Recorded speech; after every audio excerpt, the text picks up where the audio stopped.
Welcome to Hyde Park, a 350-acre green space in the heart of London. Once a private hunting ground for Henry VIII, it opened to the public in 1637. In 1851, Hyde Park hosted the Great Exhibition in the iconic Crystal Palace. Speaker's Corner has been a historic spot for free speech since 1872. Today, Hyde Park hosts massive events, including Winter Wonderland.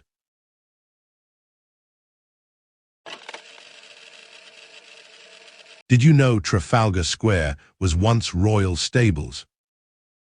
Nelson's column commemorates a famous naval victory and is made in part from melted-down French cannons. Every year since 1947, Norway gifts London a giant Christmas tree for Trafalgar Square. The square is also a famous spot for demonstrations and protests throughout history. And those iconic lions, they were sculpted by Sir Edwin Landseer, a favorite of Queen Victoria.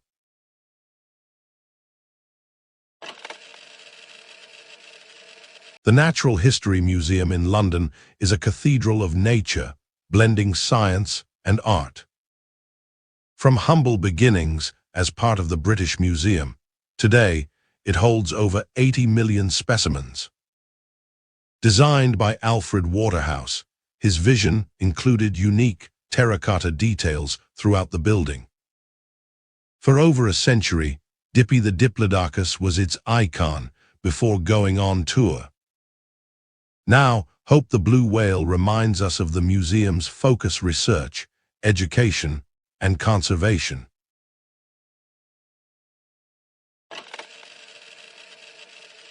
St. Paul's Cathedral has stood on Ludgate Hill since the 7th century. The Great Fire of London in 1666 destroyed the previous building, Old St. Paul's. Sir Christopher Wren designed the current cathedral in the English Baroque style. Construction lasted from 1675 to 1710. The dome is one of the largest in the world. Inside is the Whispering Gallery, famous for its unique acoustics. St. Paul's miraculously survived the Blitz during World War II, becoming a symbol of London's resilience.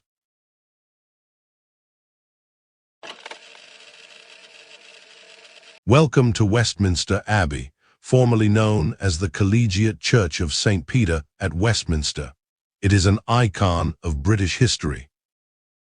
Since 1066, coronations have taken place here, alongside royal burials and weddings, but there are many surprising stories hidden within these walls.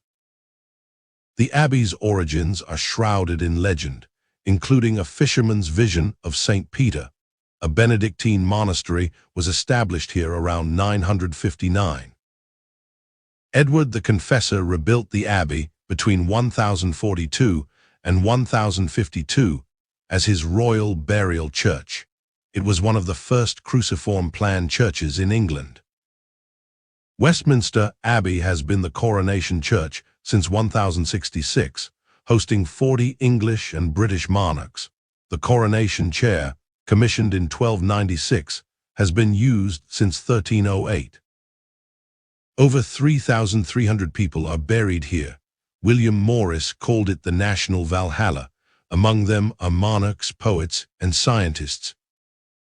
The Abbey has hosted at least 16 royal weddings since 1100, celebrating love and dynasty.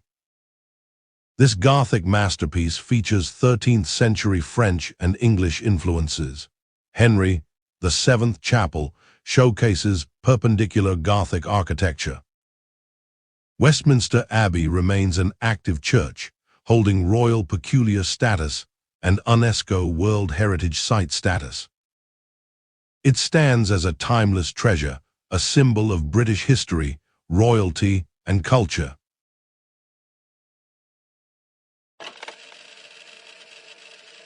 The London Eye, originally the Millennium Wheel, is a cantilevered observation wheel on the south bank of the River Thames. This giant wheel is 135 meters tall and was once the world's tallest Ferris wheel and the highest public viewing point in London. Built in sections, the Eye was floated up the Thames on barges and assembled lying flat on platforms. Supported by an A-frame and resembling a giant bicycle wheel, components came from 6 countries. Intended as a temporary attraction, it was granted permanent status after becoming the most popular paid attraction in the UK.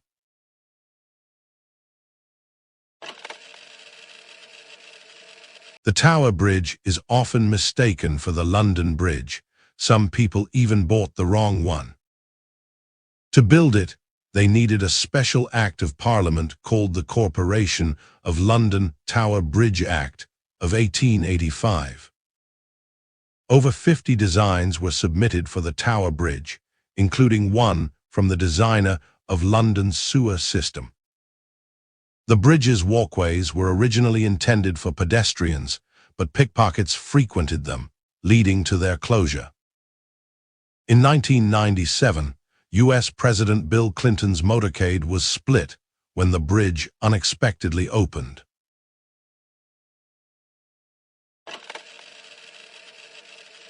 The British Museum holds over 8 million objects, a global treasure trove.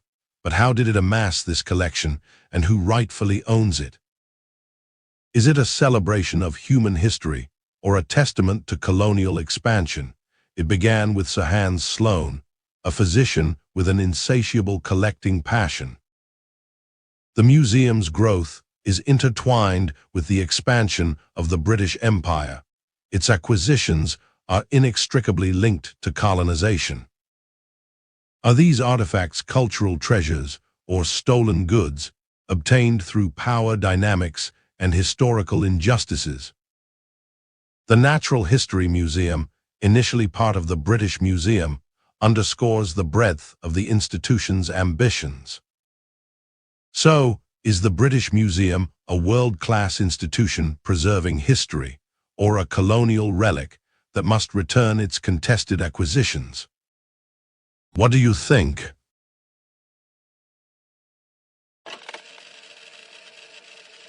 Originally a royal palace, Westminster became the meeting place for Parliament. Fire ravaged the palace not once, but twice. Charles Barry's design, a Gothic revival masterpiece, took 30 years to complete. Big Ben, now Elizabeth Tower, was once the world's most accurate clock. Westminster Bridge is painted green to match the House of Commons.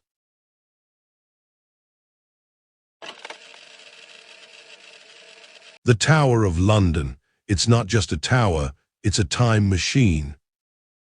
Founded in 1066, it has been a royal residence, an armory, and even a zoo. Sent to the tower meant trouble, but only 7 executions happened inside it. Legend says if the ravens leave the tower, Britain will fall. That legend began in the Victorian era. Today, the tower houses the crown jewels, the most complete collection of royal bling in the world. Comment below if we missed anything. Like and subscribe for more videos like this. See you in the next one.